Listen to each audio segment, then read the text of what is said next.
Okay, we're on Pei Dalet Amud Beis 84b. Morning, Alan. Nice to have you back with us today. Have a chair. We are about a third from the bottom of the page. The last word on the line is Mechaben. There's a colon, Mechaben, Umafsikin, and then another colon. So it would seem like the next few words should have been part of yesterday's Gemara. I don't know why it's broken up like this, but this is how it's broken up, because the majority of the discussion we're going to have is going to be unrelated to the statement we're about to make, and the statement we're about to make seems more related to yesterday's discussion than today's. But for some reason, there's two colons here, so it kind of broke up the Gemara this way, but I'm not sure why. Actually, then the correction They corrected two dots and shouldn't be there. Yeah, makes sense. I mean, I stopped there yesterday because the end of the two dots, beginning of the new sugya. Then I'm reading it again last night, and I was like, okay, something's wrong. Anyway, okay. But we'll just conclude that from yesterday's discussion. We were talking about the various different cases of saving someone's life and what detail each case added to the previous case, right? With the case of the child in the river, and we had the case of child in the pit, where even though it's only a question of being scared, and then there was a child behind the wall. Sorry? Sounds good. He wanted to know if you wanted to copy. And there was a case of the child behind the wall, and even though you can play and entertain the child from the other side of the wall, nonetheless break it down to save the child, even though it's just a question of trauma, not a question of physical illness. And then the last case was Mechaben Mafsikin. You can put barrels of water in front of a fire to prevent it from traveling. And we're asked, what's the unique law that this case teaches? Seemingly it's a question of saving life, and of course you're allowed to do so. And it's redundant. Says the Gemara, Tafilu lo chatzar cheres. Even if it's not just a question of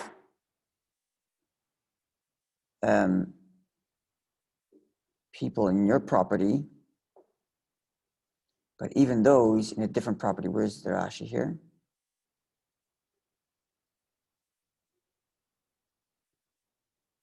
Yeah, there's a fire in one courtyard and there's people in the other courtyard.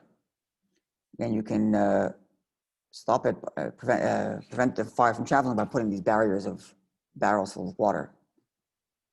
Now, Rashi's understanding seems to be a little curious, because if it's a question of saving life, what's the uniqueness here? I mean, if the fire traveling to the other courtyard is going to save life, then of course. Then what's the added detail that we didn't know? Which is why I see in Steinsaltz, he translates this to mean as actually just preventing it from traveling to the next door neighbor's house. Because you're not even sure if there's life in there. You don't even know if someone's there or not there. It's not as if you're certain someone's there and you're preventing the fire from traveling. That's how Rashi would seem to make it read, because that seems to be obvious before the Gemara said this. You're stopping it from getting anybody. But Steinsaltz, the way he reads it, I'm assuming he takes it from somewhere else. I'm assuming he has another source for this that understands this to mean just to prevent property damage of your neighbor. Because perhaps there's life there, you don't know. Anyway. Okay, now to the main subject of today's discussion. Are you with me? Yeah? Okay, Amar Rav Yosef, Amar Rav Yehuda. Amar Shmuel. Rav Yosef said in Rav Yehuda in the name of Shmuel. Statement, unqualified, and the Gemara has to figure out how to explain it. With respect to life and death, we don't follow the majority. Usually the rule is, when you have a doubt about some item or some scenario, you think of the majority probability, the highest probability. You take into consideration all the factors, and you think of what's the highest probability. Is this a kosher piece of meat or not a kosher piece of meat? So it would depend on how many stores in the city are kosher. If the majority are kosher, it's kosher. When it comes to saving a life, we don't follow the majority. Even if there's a minor chance that will save his life, save a life. As opposed to usually you follow the majority. Okay. But the Gemara wants to clarify this, because there are cases when, even in the rest of Torah, you don't follow the majority. And the Gemara is going to explain how. So, Hechi Dami, what does Shmuel mean when he says this novel statement that when it comes to saving life, you don't follow the majority, you just, even the smallest probability of saving life, you do what you have to save life. Hechidami, what's the scenario under which of Shmuel, what's the qualification of Shmuel's statement?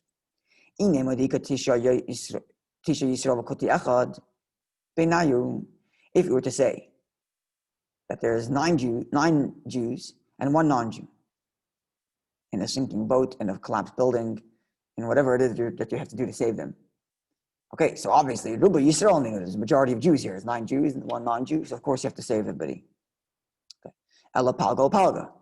But perhaps what Shmuel is referring to is when it's half and half. You have a boat or a collapsed building, 55 Jews, 5 non-Jews. And this is when Shmuel says, don't worry about the majority, save them anyway. Says the Gemara, well, that's not enough, because it's a question of doubt. 50-50 is an equal doubt.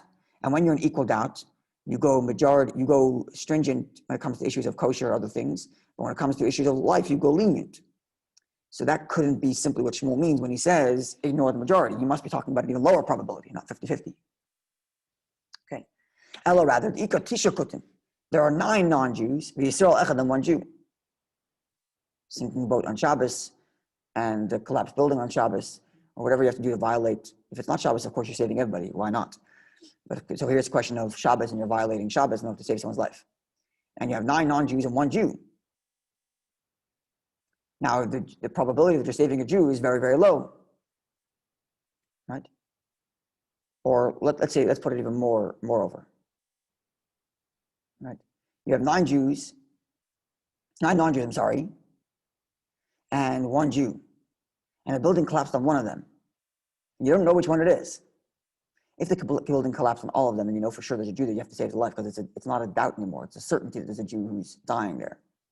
But here it's a question of we don't even know if there's, which is why I actually misspoke. I should not say a sinking boat, because sinking boat is wrong. In any of these cases, sinking boat, you would save them because there's certainly a Jew dying there. Right? Here it's a question of a building that fell and you don't know who it fell on. So it's 50-50 Jews and it's 50% chance that it fell on a Jew, 50% chance not. 9 Jews, 1 non-Jew, that it was possible it fell on a non-Jew, but the probability is it fell on a Jew. But it's a question of 1 Jew and 9 non-Jews, and the building collapses on one of them. You don't know which one it is, so it's only a 10% chance that it's a Jew you're saving. You might dig out the person and find out that the Jew is safe and well on the other side, and you save the non-Jew on Shabbos right? So the question is, are you allowed to violate Shabbos for this kind of doubt? Right?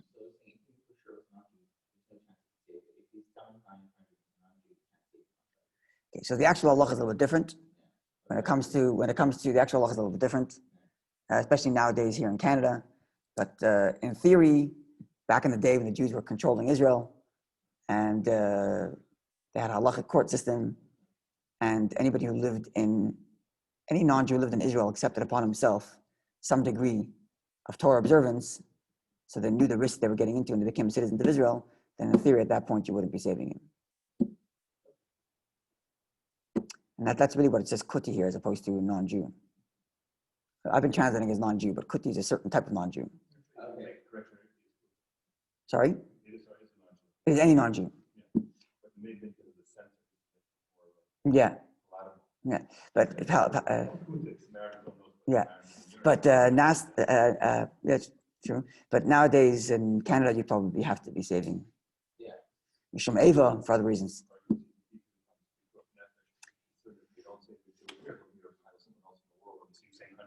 Yeah. You don't want retribution, there's all kinds of things. But in the raw halacha, this is true, you wouldn't be saving it. A wonderful day. So it says the Gemara, this too is obvious that you have to save this person, even if it's only a 10% chance it's a Jew. Why is that? Because there's a principle in Torah which is principle halacha, tavale kavua, because it is a fixed location. V'chol kavua, and any fixed location, machza is like half and half. So let's explain. What does this mean? A fixed location is half and half. Let's go back to the example of the piece of meat that we find in a city. So I said before that you follow the majority. Now, the reason why you follow the majority is because the rule is called the parish. Anything that's found to have been removed from a grouping, meruba parish, we assume that comes from the majority. So you find a piece of meat on the floor, you have to think how many, there's a marketplace, there's 10 kiosks that are selling meat, there's a piece of meat on the floor. If there's 6 kosher and 4 not, then you assume it's kosher because it came from the majority.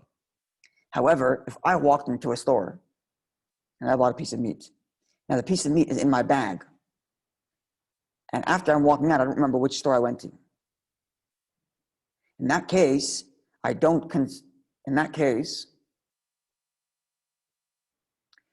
follow the majority. I don't say because the majority of stores were kosher, I probably went to a kosher store. Sorry? Yeah. Did I get it backwards? No, this is the right way, yes. Why is that? Because each of the locations that I could have went to is right where it's supposed to be. And because it's right where it's supposed to be, each one has the statistical probability of 50%. You have to weigh each one against all of them as a 50-50. This is one way of explaining it. There's lots and lots of proposals to explain this. Others say that it's actually not logical. It's just the way the Torah wanted it. That when there's a fixed location for the things you've taken from, in other words, if the thing is removed from the group, so it's a moving object, then it itself goes by the majority. But if it's a question of no longer a doubt of the piece of meat, because the piece of meat's in my hand, it's not a piece of meat I found on the floor. It's a question of the locations I've been to. And locations I've been to are each right where they are. It's not as if the 10 shops are mixed up together and like I stuck my hand into with my eyes closed, I don't know where I went. I walked into each store. I walked into a store, which is still right there. And it has its full value as a 50% probability I went in there. Or putting it a different way. If I asked each store, did this guy walk into your store? Each store would say 50-50 chance. As opposed to when I find a piece of meat on the floor, I'm not talking to the stores. I'm talking to the piece of meat. And I ask you, where'd you come from? And it says, well, 60% chance kosher, 40% not kosher. In that case, I say it's kosher. That's when I follow the majority. But when the items I'm talking to, the locations I've taken from are fixed, each of them have their own place. And I'm asking them, did anybody walk into your place? Their response is 50-50. That's the rule in halacha. This is the best way to logically explain it. Even there are others that say the logic is faulty, and they just say this is just the chiddush from the Torah. It's a novelty. Don't try to explain it. It's just the way it is. But this is a kind of way of explaining it because you're talking to the stores. You're talking to and each of them are right there. And each of them, if they were to speak, would say 50 chance. Whereas if you talk to the piece of meat, it would say, I'm a 60-40, I'm a 70-80, I'm a 70-30, I'm an 80-20, depending on how many stores there are that are kosher or not kosher. That's what it is. If I'm looking at the object outside of the store, I take into consideration probability. If I'm talking to the actual locations themselves, each one's 50-50. Now let's apply it to this case here. Each of the 10 people are right there in the courtyard. I'm not talking about one person who left the courtyard and I say it's a statistical probability that he's not Jewish because it's only one Jew and 9 non-Jews. I'm talking to 10 people who I know are there and a building fell on one of them. That's more like the other case where I walked out with a piece of meat and I'm not sure which store I went to. Because there's 10 people that are fixed in their location. So if I were to ask each of these people, are you Jewish, not Jewish, each one would say 50% chance, 50% chance, 50% chance, no. As opposed to if I took one out, then I would say, well, statistical probability, which one did it come from? And that's what the Gemara says here. And if the Gemara says, this too is pshit, is obvious. Because all the 10 people there are fixed in the location. And anything fixed in the location is considered 50-50. And if it's 50-50, certainly I go lenient for saving life. In other words, when a building collapses on one person, when there's 10 people standing in a yard, I look at each individual as 50% chance, Jewish or not Jewish. And if the person under there is 50% Jewish, 50% chance Jewish, and for certain I'm going to save his life. And therefore, Shmuel's statement, which says, you ignore the majority, hasn't yet found its novel need. The law seems obvious without it. So you have to find a more extreme case in which you might have thought the halakha is one way, and Shmuel tells you, no, the halakha is the other way. Says the Gemara, no, Siricha, we do need the statement of Shmuel, which said we ignore the majority when it comes to saving life. Notwithstanding the fact that we already have all these principles that tell us that. For a unique case, which is the Parish L'Chotzer Acheres, where it's not clear yet, we'll see, but where they moved from one location to another location, and now something fell on somebody. So Malatem, I might have thought, we go the other principle, which is called a parish. Anything that's been removed from the group, Meruba parish has been taken from the majority of what was in the group, from the highest probability. And in that case, it's no longer fixed. One guy moved out. So now I'm asking this guy, not as a fixture that's 50-50, but as someone that's separated from a group. And that guy is a 50% is a 90% chance not Jewish, and 10% chance is Jewish.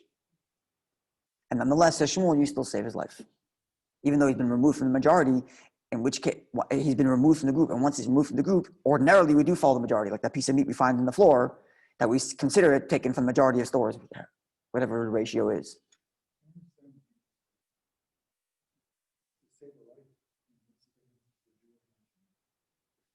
Good question. It's a question of Shabbos. It's a question of saving. It's a question of violating Shabbos. It's not a question of. The truth is actually the logic for why we even break Shabbos to save a life, a Jewish life, is because violate one Shabbos so that this Jew can now go on and keep many more Shabbosim. But that logic doesn't apply for the non-Jew. Again, nowadays you would be saving their life, so don't worry about the halacha nowadays. But this is this is the theoretical halacha, if you will, not the actual practical halacha.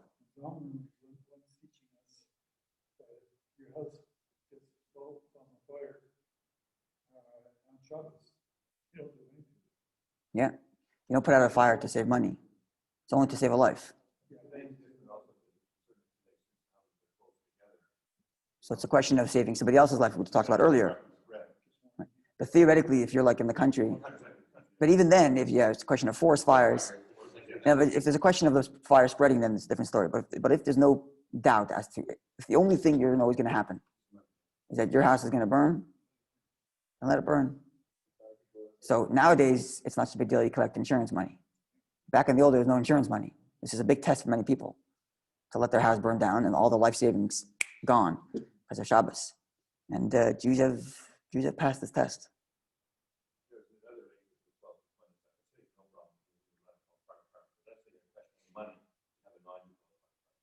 It's also a different story, yeah. Nowadays, At least it should. At least it should. Everything's working properly. Yeah. At least we can't say, at least in our areas. It should work. Okay, let's conclude this Gemara. It says the Gemara, Ma'adu Tema. The Gemara says, Aini, is this the case? Is it indeed true that if one person left the group, we are to save this person, even though it's only a 10% chance this person is Jewish, because the person came from a group where there's 9 non-Jews and 1 Jew. But while Rabbi Asi and Rabbi Yochanan didn't Rabbi Asi say in the name of Rabbi Yochanan, Tisha Kutim, if you have a group of 9 non-Jews, Yisrael Echad 1 Jew, if they're in that yard and a building collapsed on one of them and you're not sure which one, mefachim, and you remove the debris, you try to save him. But if they've gone to another courtyard, ein mefachim, and you don't save them. Presumably, the logic here is because only one person left the group, or because they moved, and now that they moved, it's no longer a question of 50-50, because again, the 50-50 is only when there's a fixture, right? You turn a 90-10 into 50-50 when it's fixed. Once they start moving, we go back to the rule of majority. And because they moved to a different courtyard, we go to the rule of majority, and the majority is not Jewish, and therefore you don't save them on Shabbos. Again, if all of them are in trouble, then you know for sure the Jew's in trouble. It's only if one of them is in trouble, you're not sure which one. Says Gemara like Kasha. No, there's no question. There's two different laws here. Had the parish kula. The one scenario is where all of them move to another yard. If all of them move to another yard, then this is what Shmuel is referring to. If all of them move to another yard, then the same, even though they're moving, but the same 50-50 chance you had when they were in the original courtyard is the same 50-50 chance that goes to the other courtyard, even though it's 90-10. Because they're all there. But this is, in the other case, there's only one person left. You have 10 people, one guy leaves, goes to another yard, building collapse. You don't know who that person is. In that case, you wouldn't go and necessarily save him. Because in that case, you would go with the statistical probability that is part of the 90%, which is Kutim, not Jewish. Okay. Let's go a few more, let's go a few more lines to the end of this Gemara. Also wondering what happens if, Yeah. let's say there's this doubt. Let's say there's other non-Jews around you who are going to see.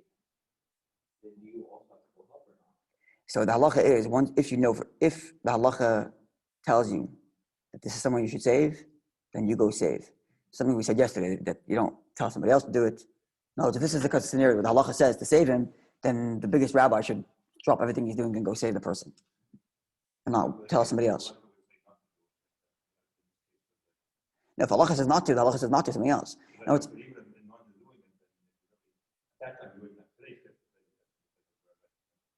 No, I'm saying that the theoretical halacha even.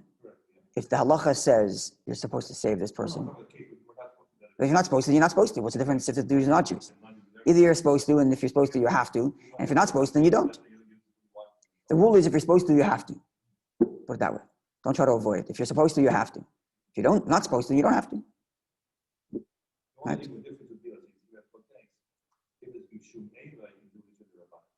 Okay, that's not the halach. That's not the theoretical halach anymore. Now it's practical halach.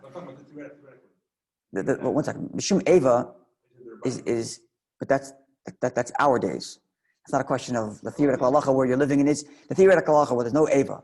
You're living in Israel and you have full control, and any non-Jew is living there because they accepted the rules. They know what it's like, right? It's a different story. In other words, once you start taking into other factors like the fact that we live here and we live with non-Jews and we have to have good relations with our non-Jewish neighbors, we have to keep proper relations with our host country. Once you get into those things, a lot of the halachas change. That's what I'm saying. That's why it's not theoretical halacha. That's why that's the practical halacha rather than the theoretical halacha. But even in the Gemara's time, they had some sort of autonomy. Even if they weren't in Israel, they were like a state within a state. The Jews had their own governing body. So they weren't exactly the same thing as we are today. They weren't exactly Israel where they had their own army necessarily, but they had their own tax system, they had their own governance system, they had their own communities, their own roads, their own everything. So it's a different story also. They had their own courts. So it's a bit different. Yeah, it could be. Could be a question of, yeah. Yeah, it's a possibility. Okay. The Gemara goes further. Did Shmuel say this? That if we don't follow the majority in that there's a group of people, 9 non-Jews, 1 Jew, and they move from one culture to another, building collapses on one of them, even though they're moving, which in theory a moving object goes by the statistical probability. Nonetheless, Shmuel says, consider it a 50-50 because they're all there, and therefore save this person. Would he say such a thing? Vatan, but we've learned, you find an abandoned child. So you don't know if the child is Jewish or not Jewish. So you consider the statistics of the city. If the majority of the city is not Jewish, then this baby is not Jewish. If the majority of the city is Jewish, Yisrael, we consider the baby to be a Jewish, this abandoned baby.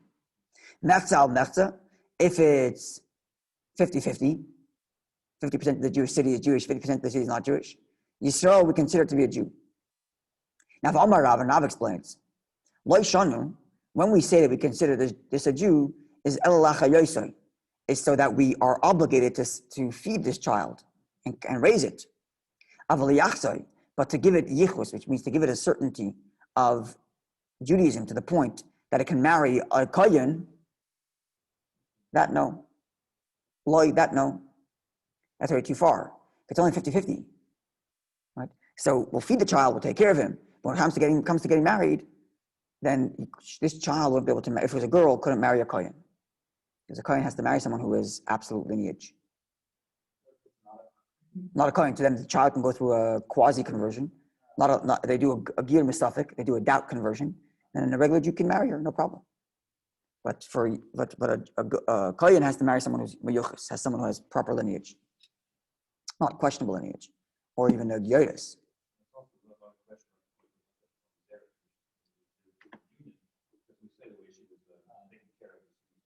Yeah. Okay, Shmuel Amar. So that was Rav's comment. Now Shmuel says,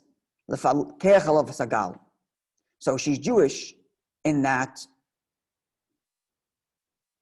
you have to raise her. but she's not Jewish to the point they have to save her life on Shabbos by violating Shabbos. And this seems to be a contradiction. Shmuel, sorry? Say again?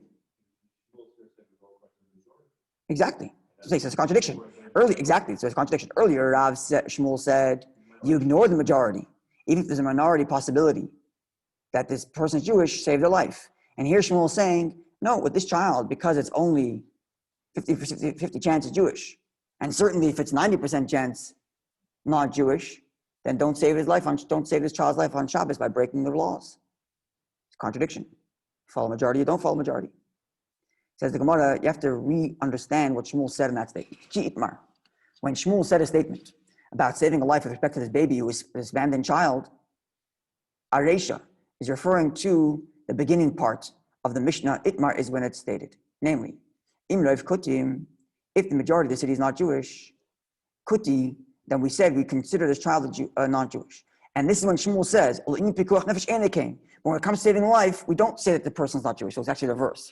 The first statement of this Mishnah, which said that if the majority of the city is not Jewish, we consider this abandoned child to be not Jewish. Shmuel pipes in and says that if it's a question of saving her life or his life, consider him Jewish, even though it's only 10% chance the kid's actually Jewish.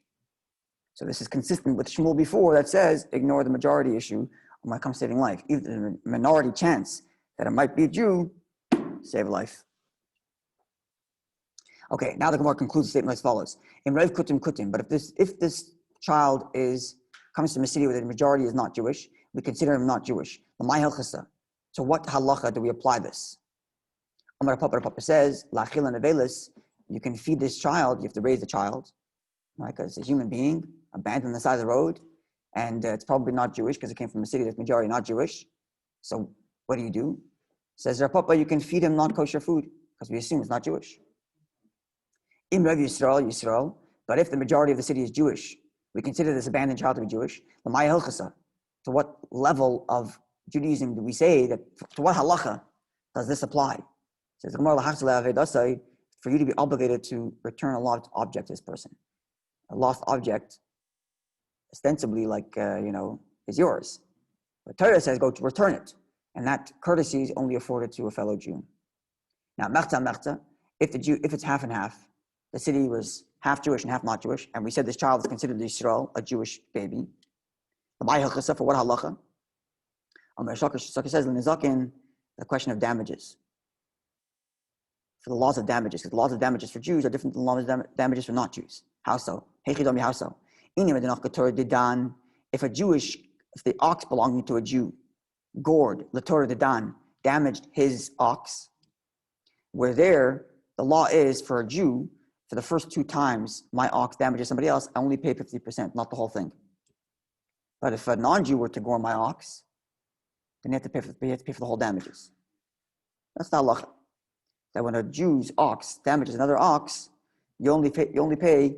Because it's only the first 2 times, I can't be held accountable yet. If my ox did it 3 times, now I should have been more scrupulous with my ox, because considering the fact that my ox has a history of damaging. But if I only did it twice, I pay 50%. So now let's do this. If this kid is not Jewish, and if my ox hit the ox of this doubtful Jew, do I pay 50%? Right? 30 day. So sorry? All right, okay, that's the next case. That's right. So in this case, he pays nothing. In the next case, we'll see the other way. Sorry. Let's do that again. If a non-Jew, if a Jew's ox hits another Jew's ox, he pays 50% first 2 times. If a Jew's ox hits a non-Jew's ox, he doesn't pay anything until a later point. If it gets to the point where his ox is too wild. If a non-Jewish ox hits my ox, he pays full thing. Okay, so now, if my ox hit this kid's ox later in life, so I don't have to pay anything. If he's not Jewish. If he is Jewish, I have to pay him half. If that's the case, then Nesi Raya, let him being a proof that he's Jewish, V'nishkan, take my money. The rule is you can't take money from me unless you have proof. So I'm not paying you unless you have proof that you're Jewish, is what we're telling this child. So let's take it over. No, light. No. We need it in a different case. The Nakatur today. The Torah Didan, his ox hit our ox. Now, if he's Jewish, he pays only me half. If he's not Jewish, he pays me full. So Palga Yohiv, he'll give half, lay to me. But Idach, the other half, namely, he'll tell me, I said I'd love Yisrael. Bring a proof that I'm not Jewish. The Nishkal, and then I'll pay you. Because the money, sorry? Well, the Brit Milah won't help. Right? Because he was raised by a Jew. So the Jew would have given a Brit Milah, let's say. All right, let's just say that's what it is. Or if it was a girl, right? Then you don't have that issue. So again, in that case, because the money is still in his hand, so he has to give half because he definitely has to pay half. But if I want to make him pay the other half, then I have to prove that he's not Jewish and actually has to pay. And I can't. So that's when for that issue, we consider him to be Jewish. Yeah. So I think this is our last class before Rosh Hashanah. That's Jewish. Again, this is all the hypothetical law when Jews run the country and Jews are in Eretz Yisrael and we have full control of everything. In Canada, it'd be a different story.